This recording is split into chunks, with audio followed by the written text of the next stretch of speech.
So you're in the military. Doesn't matter what country. Probably somewhere in the West or in Europe. You name it.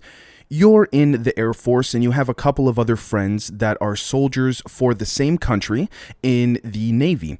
And what ends up happening is you're doing a just a regular training routine, Air Force routine with the Navy. This is not uncommon. These routines happen all around the world based on, different militaristic outposts around the world. And you're in the fighter jet, right, as a pilot for the Air Force, and some of your friends who you've gotten to know while serving are on a ship in the Navy there, right? And you're about 200 to 300 miles off of the west coast of Ireland, and you're doing your training routine, and next thing you know, everything's going good, but you look down, and all of a sudden, you see an island that's not even on any public map, any map that you've been given, and all of a sudden, it pops up on your radar. And at the time, obviously, you have the ability to communicate with some of your friends who are actually on the ship in the Navy. And you say, do you guys see this? And they say, yeah, we do. Right? But only a handful of you guys see this until afterwards, when you're done your routine, you try to tell your superiors and they brush it off like it's nothing.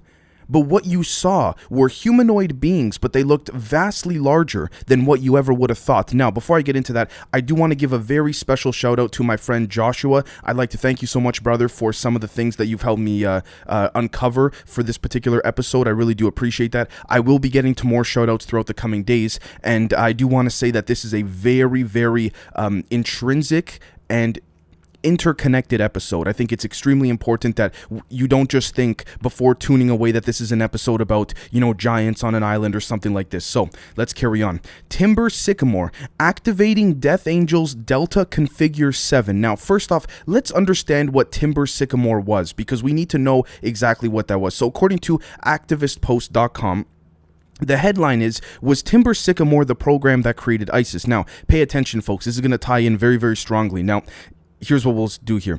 One such program was dubbed Operation Timber-Sycamore, a secret plan authorized by then U.S. President Obama, which allowed the CIA to arm terrorists in Syria. Timber-Sycamore was essentially a joint plan between Riyadh and the CIA, as well as Turkey and other Gulf states, that would see the bulk of funding for the operation coming from Saudi Arabia, while the majority of arming and training of terrorists would come from the United States. Jordan acted as the main location for training, while Turkey and other Gulf states also played a major role in the program. Now, alternative media outlets and researchers such as myself had exposed the CIA and KSA's involvement in the Syria crisis since the very beginning, and Timber-Sycamore being just one more piece of that puzzle that was largely put together for audiences staying away from Western mainstream press, end quote. So what's significant about this, folks, is that it's not really uncommon for us to realize that the CIA, as well as other intelligence agencies, are arming terrorists, right? But what happens when some of those terrorists are clones or are humanoids that are not human, but you see they have a type of camouflage-based energy around them? So let's take a look at this right here. Alienpolicy.com, High Brazil, or High Brasil, depending how you want to pronounce, the mysterious phantom island rumored to have harbored an advanced civilization. Known to harbor an impressive and enigmatic cult, the mysterious island of High Brazil has intrigued adventurers and historians for hundreds of years, and has even captivated the eye of UFO researchers. Now take a look at this, folks. The island seems to be on quite a lot of maps from as early as 1325 and into the 1800s, and is situated around 200 miles, which is 321 kilometers, off the west coast of Ireland. So you see why I gave the example the way I did at the beginning, right? Because certain people see it, and it's also been rumored to only appear every 7 years. Notice the number 7 keeps reoccurring here. Notice Delta Configure 7 in the title of this episode. So let's connect this number 7 before we move on. So let's take a look at this diagram right here. Delta configuration. Unfortunately, I can't exactly say where I got this from, but it's pretty public at this point. Used for interstellar travel, Delta mode is achieved by focusing the amplified and lensed gravity A waves at a distant point in space-time. The craft's reactor is capable of amplifying the strong nuclear force of the gravity A wave emanating from element 115 and using it to bend space-time and pull the intersection point to the craft. The vehicle then makes a small jump into the now near space, and then the amplifiers are turned off. Using this method, the craft is capable of jumping across vast expanses of space without traveling in a straight line. All right. The minimum point of intersection is 100 centimeters, end quote. Now, notice how this directly connects, with Project HAARP. But more importantly, what we're going to notice here as we take a look at some other articles that will show the drop feeding apparatus is that we're going to find there's certain energy that is being inserted using the same way that this delta configuration is being used, that has been reverse engineered from humans. And what has been done is it's been implanted into that of just slightly below surface level ground. And why is that the case? Because what we're seeing here is a varied form of black goo. Not black goo, but a varied form, a much more lighter version, reverse engineered by humans, that is allowing for an energetic and enigmatic frequency to emit itself and create the High Brazil Island, or High Brasil, however you want to pronounce it. Now, you might be saying, Dave, why is this the case? Why is this even situated the way that it is? Well, folks, when you realize that the technologies, if you will, let's call it that. I don't like to use that word, but the technologies, if you will,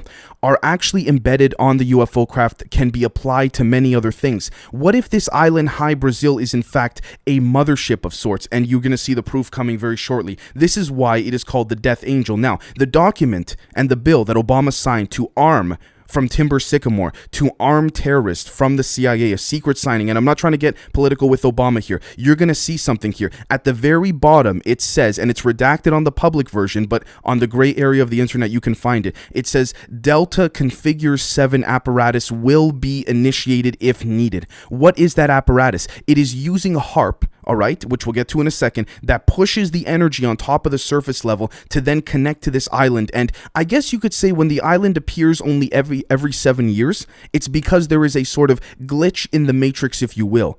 All right. And the reason for this is going to get a little confusing, but bear with me, is because one of the known laws of the universe that alien species have told humans is that no matter what technology you use, and the aliens themselves have tried, you cannot bend free will. And this is not a spiritual or consciousness episode, but the concept of free will is to control and curate that at both the materialistic, the financial, economic, and esoteric levels to influence the mind, which uses HAARP. So let's take a look at this document here that my friend Joshua sent me about HAARP. This is called Angels Don't Play This HAARP by Nick Begich in 1997, by the way, folks. So keep in mind, what is being discussed in this document, which is hundreds of pages, by the way, is now coming to light, all right, on a public level.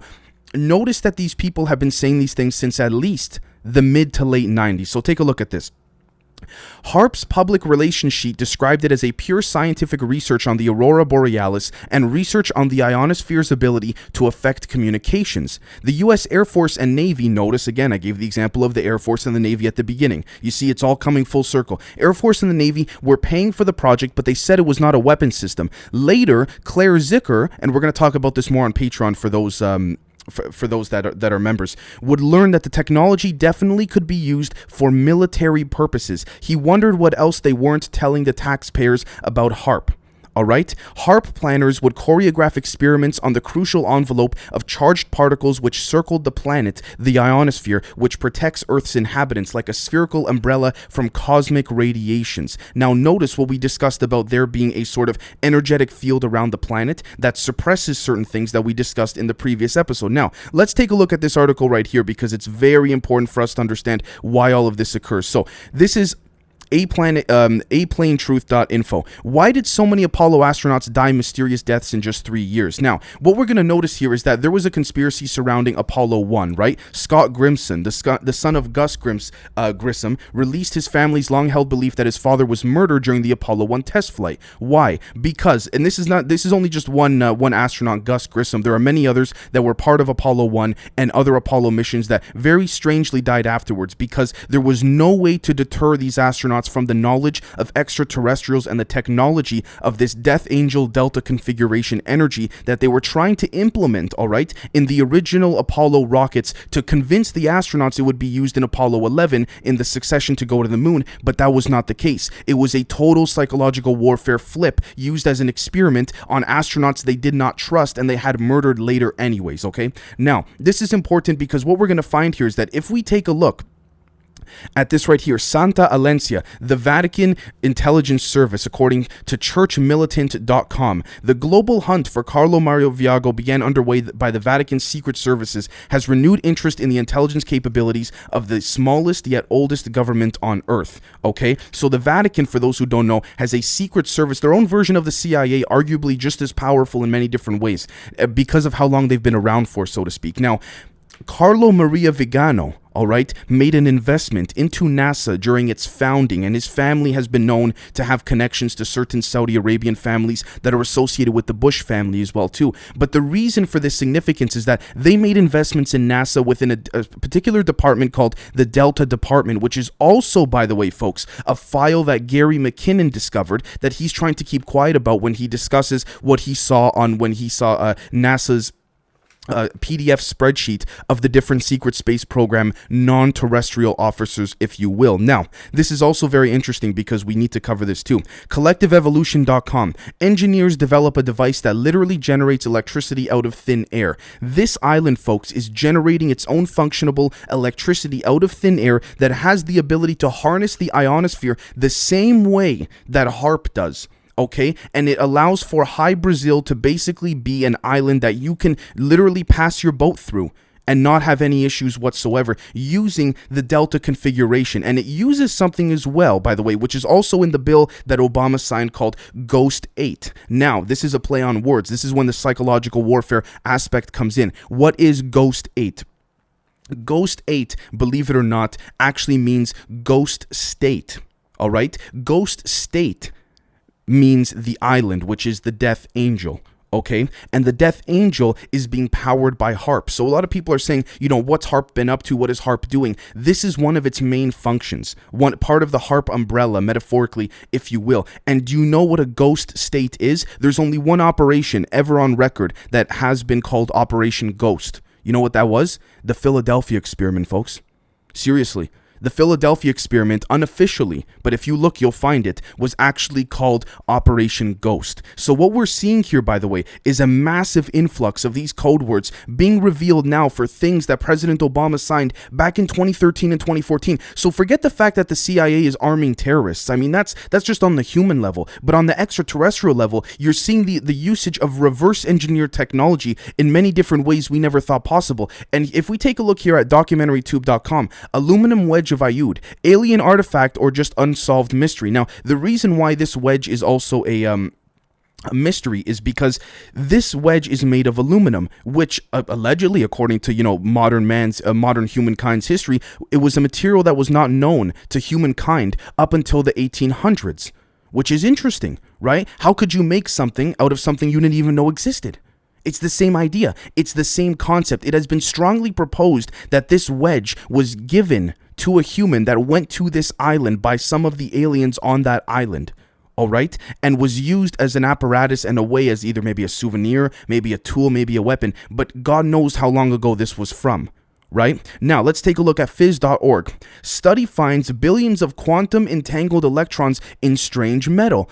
I wonder which strange metal they're referring to. All they refer to, all right, in this article is that it was a strange metal, all right, that is aluminum, that they will not refer to because of stigmatization. Basically saying, folks, we don't have the proof, but basically saying we don't want to say that it's the wedge of Ayud because, we don't want to sound like conspiracy theorists on a mainstream media website such as phys.org. And it's true. It's true. I mean, take a look at it.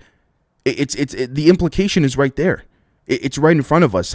How certain people don't see this, it boggles our minds, my mind, your mind, it boggles everybody's mind. Now, let's take a look at this here too. Phys.org, new method uses heat flow to levitate variety of objects. Interesting, right? How it's coming to the drop feeding aspect. This is something that you can find in the HAARP document from many, many years ago that was being utilized within the ionosphere. Now, I also want to show you one last diagram as well too. Maximum distortion. And this is also consistent with what Bob Lazar said too, by the way, in the sense that he said they found, while trying to reverse engineer the craft at Los Alamos S4, excuse me. that there were in fact different modes that these craft used. These craft went into a certain mode when it would enter any planet's atmosphere. It would go into a different mode when it would go into space. And then it would go into a third different mode when it would go for interstellar travel. But it uses the same energy that HAARP seems to be emitting just below the surface, all right, of the general ground that these electrons give off to power this island. The question then becomes, is this an island where humans and aliens are also working together, similar to how, the former Israeli space minister said humans and aliens are working together on a base on Mars, right? So let's take a look here. During one of the test flights, the craft demonstrated its ability to achieve what was referred to as maximum distortion. In this mode, the gravity A wave propagating outward from the craft moves up the waveguide and enshrouds the vehicle in a gravity bubble. In this state, the craft is virtually invisible since the light from behind the vehicle bends around the craft, much like you can see stars that are behind the sun due to the sun's intense gravitational field, End quote. Notice, look at the shape in which the craft creates the electromagnetic field around it. It's the heart shape, exactly consistent with Al Bielek, Phil Schneider, Bob Lazar, all right? Even in some cases what Donald Marshall has discussed as well too.